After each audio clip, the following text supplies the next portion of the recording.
Apakah sejak KPK pertama kali dibentuk itu ada kejadian serupa? Tahun 2006 sebenarnya pernah terjadi.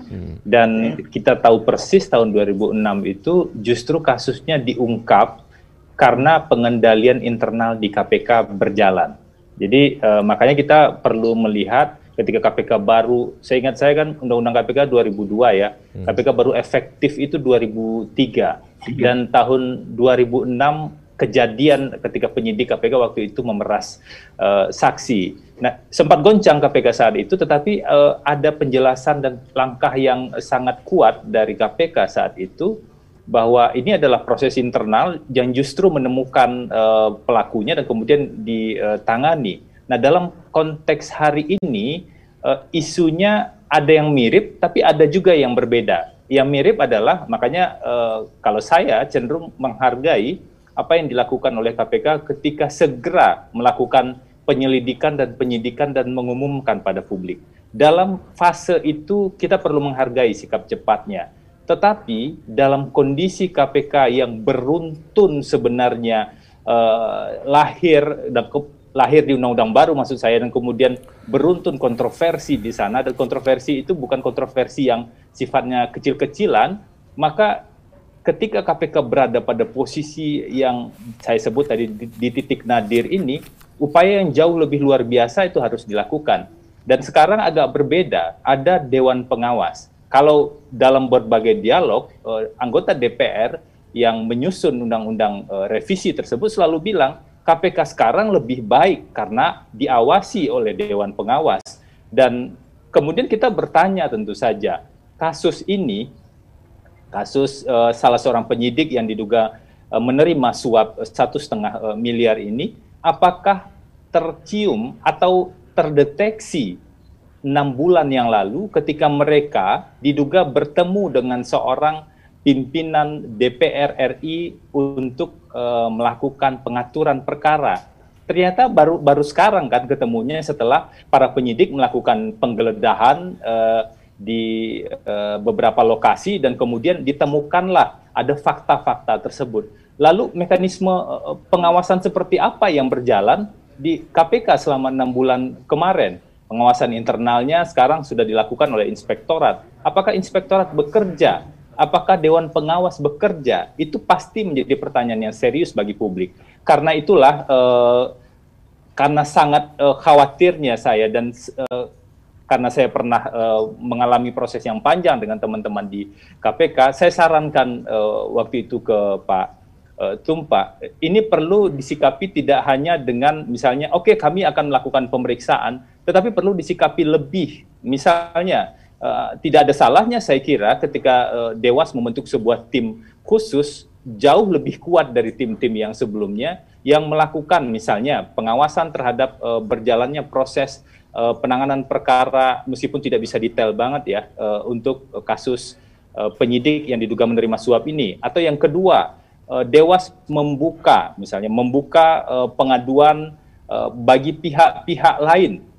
Kalau ada pihak-pihak lain yang didatangi oleh KPK, atau orang yang mengaku dari KPK, atau orang yang mengaku utusan dari Kuningan, atau orang yang misalnya mengaku bisa mengurus perkara, itu ditampung oleh Dewas dalam kondisi sekarang. Dan momentum ini saya kira bagus untuk menunjukkan pada publik bahwa mekanisme pengawasan di internal, yang saya maksud internal itu tentu Dewas dan Inspektorat, itu berjalan untuk menghalau virus-virus yang mungkin saja sudah ada di dalam, atau mungkin saja orang-orang luar yang mengatasnamakan KPK. Ini kan harus dipilah dan harus terjelaskan pada publik. Tapi apakah itu termasuk dalam keluhan yang disampaikan Pak Tumpak tadi, ketiadaan kewenangan yang kemudian membatasi ruang gerak Dewas? Usulan Anda itu apakah mungkin dilaksanakan?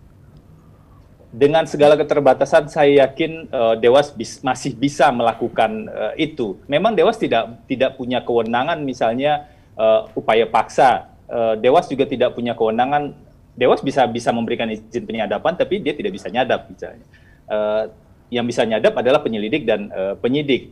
Misalnya begitu untuk pencarian informasi. Tapi Dewas juga bisa punya tim untuk melakukan proses investigasi yang sesuai dengan kewenangan yang ada saat ini. Dan intinya, poin yang paling penting yang saya ingin sampaikan, harapan publik pada KPK yang kalau ibarat lilin itu hampir mati saat ini, itu harus dihidupkan kembali dengan membangun keyakinan-keyakinan bahwa KPK serius untuk menangani ini. Sekarang kalau kita bertanya, misalnya kemarin saja pimpinan KPK mengatakan pelakunya cuma satu orang. Ini berapa hari penyidikan sampai sudah ada kesimpulan pelakunya hanya satu orang misalnya.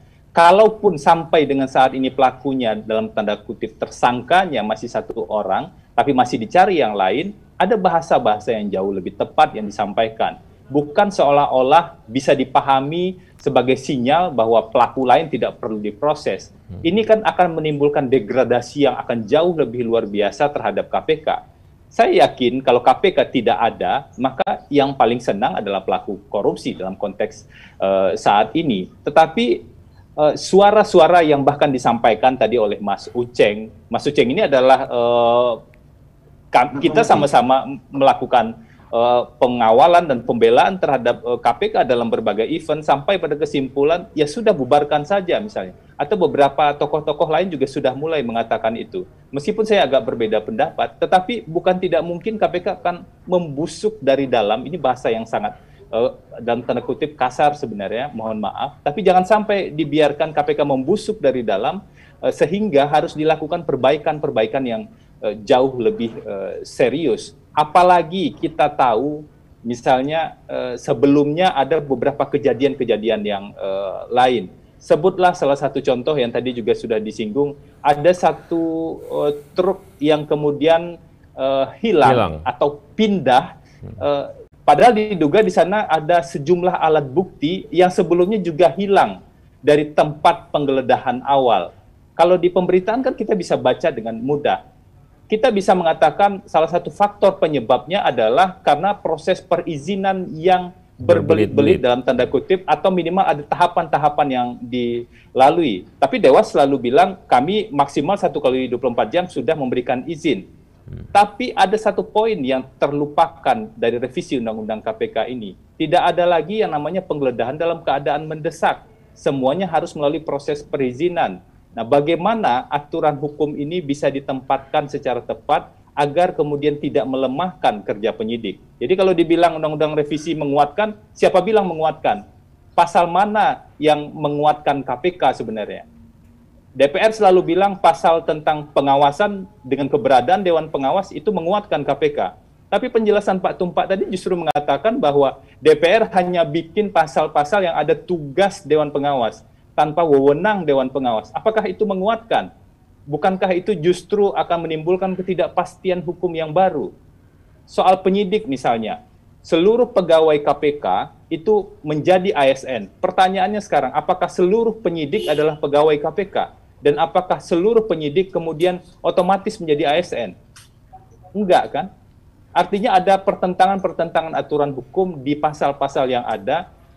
Karena apa? Salah satunya karena revisi Undang-Undang KPK memang dilakukan terburu-buru dan KPK nggak diundang pada saat proses-proses akhir tersebut. Jadi ini persoalan serius sebenarnya dari aspek Undang-Undang KPK-nya, aspek pimpinan KPK-nya karena prosesnya yang kontroversial. Tadi sebenarnya yang disebut oleh Pak Tumpak, tapi Pak Tumpak nggak mungkin akan menyebutkan itu secara eksplisit. Di era pimpinan lama ada yang sudah menjadi temuan pemeriksa internal, diduga bertemu dengan pihak-pihak yang terkait dengan perkara, diduga melanggar etik, ada yang main tenis begitu, tapi tidak dijatuhi sanksi etik.